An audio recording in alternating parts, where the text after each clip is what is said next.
Assalamualaikum warahmatullahi wabarakatuh. Di sini kami dari kelompok 6 akan mempresentasikan tentang penilaian kerja dan pengembangan karir.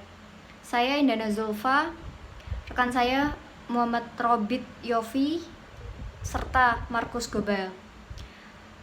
Untuk materi pertama akan dijelaskan oleh rekan saya Markus Gobel. Persilahkan. Baik, perkenalkan nama saya Markus Gobel. NIM 180810201147,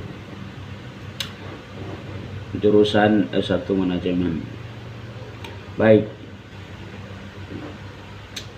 saya akan menjelaskan mengenai penilaian kinerja. Penilaian kinerja menurut Fromm dalam ASAT tahun 1991 di tingkat sejauh di mana keberhasilan seseorang yang menyelesaikan pekerjaan disebut level of performance. Biasanya orang yang level of performance-nya tinggi disebut sebagai orang yang produktif, dan sebaliknya orang yang levelnya tidak mencapai standar dikatakan sebagai tidak produktif atau performance rendah.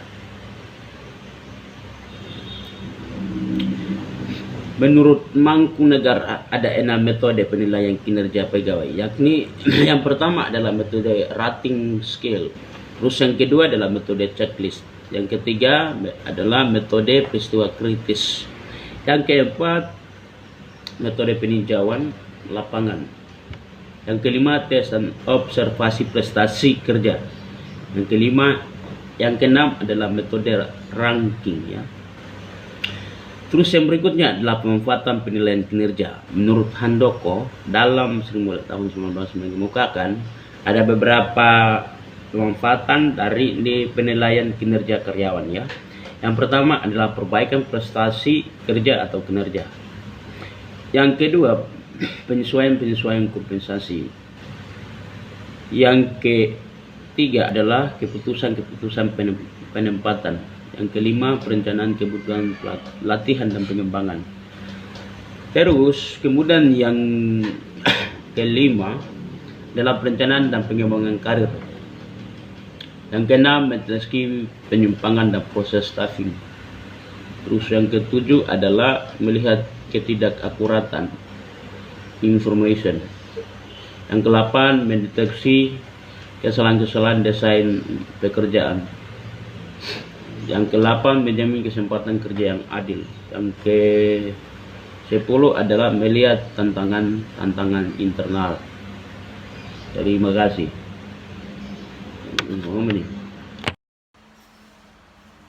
Assalamualaikum warahmatullahi wabarakatuh. Saya Indana Zulfa, NIM 190810201257. Di sini saya akan melanjutkan presentasi dari rekan saya, yaitu faktor-faktor yang mempengaruhi kinerja.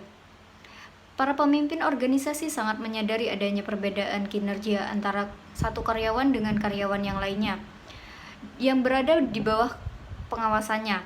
Walaupun karyawan-karyawan tersebut bekerja pada satu tempat yang sama, namun produktivitas mereka berbeda antara karyawannya satu dengan karyawan yang lain.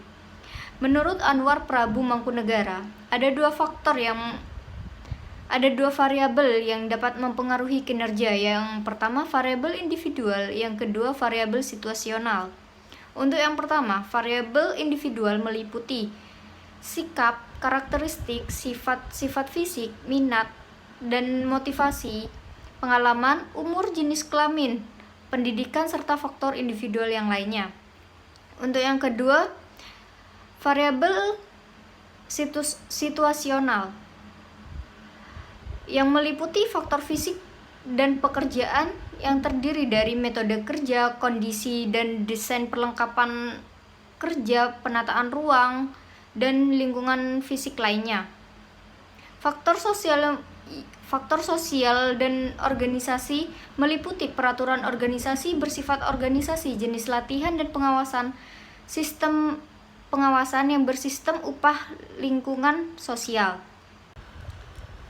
Selanjutnya, pengembangan karir. Karir adalah sejumlah posisi kerja yang dijabat seseorang selama siklus kehidupan pekerjaan pekerjaan dari posisi paling bawah hingga paling atas. Selanjutnya, tahap pengembangan karir. Samsudin 2010 menjelaskan bahwa tahap pengembangan karir terbagi menjadi beberapa tahap atau 3 tahap, yaitu karir awal, karir pertengahan, dan karir atas.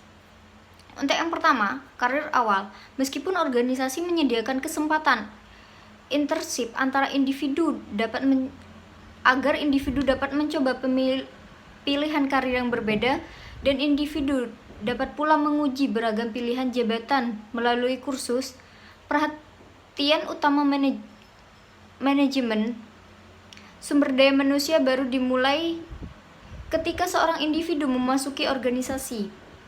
Manajer sumber daya manusia dan juga karyawan harus dapat memastikan bahwa orang-orang bergerak secara efektif dalam organisasi, tentang kerja dan bentuk pengawasan atas pekerjaan berkontribusi signifikan terhadap pengembangan karir individu itu sendiri. Untuk yang kedua,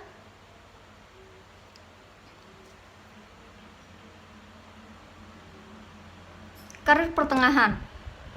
Setelah menjelaskan masalah pada karir awal, individu selanjutnya bergerak ke dalam periode stabilitas ketika ia dianggap produktif menjadi semakin lebih terlihat, memikul tanggung jawab yang lebih berat, dan mempererat sebuah rencana karir yang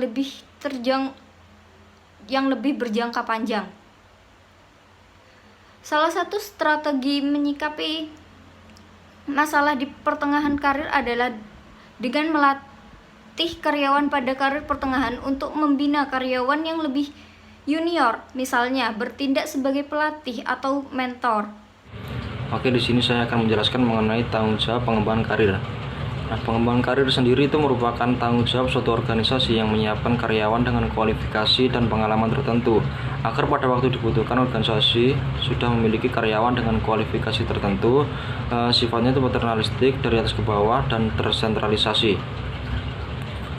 Perlu ditekankan bahwa meskipun bagian pengelola sebagian sumber daya manusia dapat turut berperan dalam pengembangan karir karyawan, namun sesungguhnya itu yang paling bertanggung jawab itu adalah pekerja itu sendiri atau karyawan itu sendiri, karena dialah yang paling berkepentingan dan dialah yang kelak akan memetik dan menikmati hasilnya sendiri.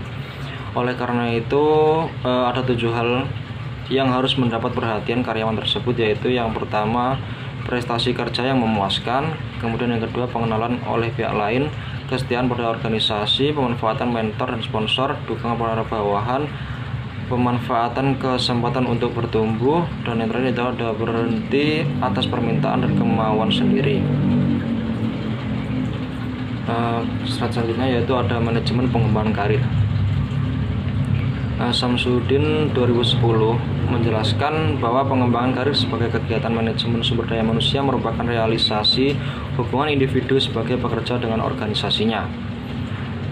Untuk mewujudkan manajemen karir diri sendiri itu diperlukan kondisi yang pertama, kesadaran dan pemahaman bekerja, bahwa setiap pekerjaan itu selalu memberikan kesempatan untuk maju dan berkembang. Yang kedua itu ada setiap pekerja harus memahami tanggung jawab pengembangan karir merupakan tanggung jawab individu, sehingga setiap individu harus melakukan manajemen karir diri sendiri.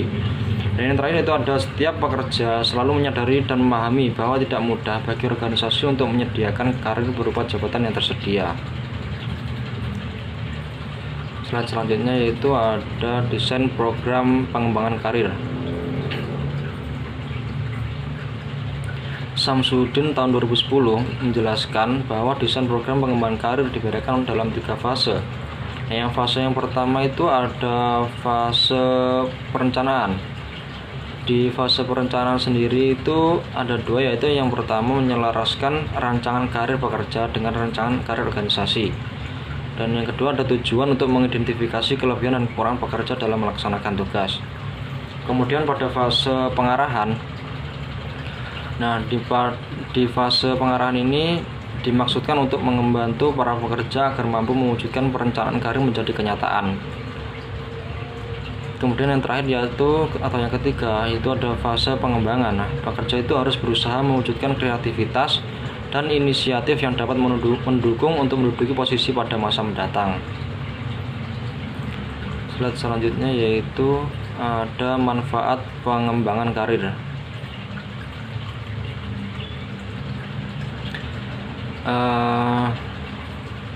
Samsudin tahun 2010 juga menjelaskan bahwa pengembangan karir pada dasarnya memiliki manfaat sebagai berikut. Itu ada dua. Yang pertama itu untuk meningkatkan kemampuan karyawan. Dengan pengembangan karir melalui pendidikan dan pelatihan akan lebih meningkatkan kemampuan intelektual dan keterampilan karyawan yang dapat disumbangkan pada organisasi. Kemudian yang kedua yaitu ada meningkatkan suplai karyawan yang berkemampuan. Nah, jumlah karyawan yang lebih tinggi kemampuannya dari sebelumnya akan menjadi bertambah sehingga memudahkan pihak pemimpinan atau manajemen untuk menempatkan karyawan dalam pekerjaan yang lebih tepat. Dengan demikian, suplai karyawan yang berkemampuan bertambah dan jelas akan menguntungkan suatu perusahaan atau organisasi. Sekian presentasi dari kelompok kami, kurang lebihnya kami mohon maaf. Assalamualaikum warahmatullahi wabarakatuh.